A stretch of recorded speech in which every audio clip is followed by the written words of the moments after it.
S'il y a une chose que je désire aujourd'hui plus que toute autre chose, c'est ressembler à Jésus. Je ne suis pas pasteur pour vous. Vous impressionner ne m'intéresse même pas.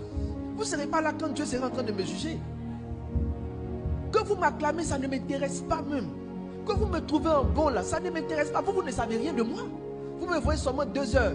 Mercredi, 2 heures, dimanche. Jésus me voit du lundi au dimanche. C'est la même chose, tu dois penser ainsi aussi. Parce qu'on est tous ici là, c'est la décoration. Pendant les 2 heures là, quand on dit parle à ton frère, tu parles à ton frère. Mais c'est méchant. Fais méchant.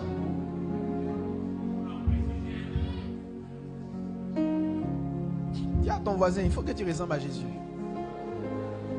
Dis-lui, ce n'est pas une option. Tu dois ressembler à Jésus. Tu dois ressembler à Jésus. Radolobo sinele mayanda la basse. Le mayandolobo senele baba baba. Hele bo sakata la basse. Je crois que les valeurs sont comme un esprit qui vient de Dieu. C'est pourquoi la Bible dit que les fruits de l'esprit. Donc il y a une dimension du Saint-Esprit qui relâche des valeurs. Ce soir, je veux prier. De là même où tu n'aurais jamais pensé développer certaines valeurs, que le Seigneur commence à les relâcher dans ta vie.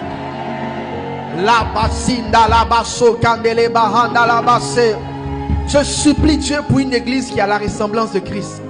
Je supplie Dieu pour une église qui marche dans la vérité.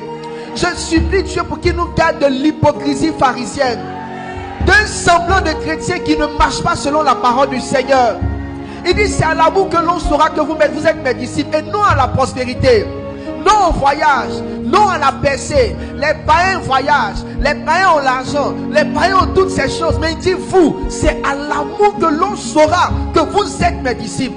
I pray for you. Que le Seigneur commence à relâcher en toi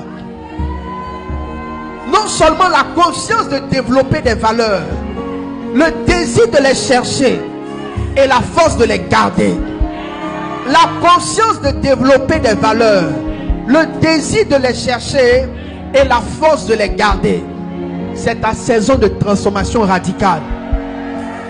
Je dis, c'est ta saison de transformation radicale. C'est ta saison de transformation radicale. J'ai vu dans mon esprit l'épée à double tranchant qui sépare Moël et jointure. J'ai vu dans mon esprit celui qui vit depuis l'éternité. Je l'ai vu rentrer dans cette église et il m'a dit qu'il vient changer les caractères. Il vient transformer les vies. Il vient transformer les personnes. Lorsque le persécuteur des apôtres est devenu lui-même apôtre, personne n'a demandé son avis. Pendant qu'il marche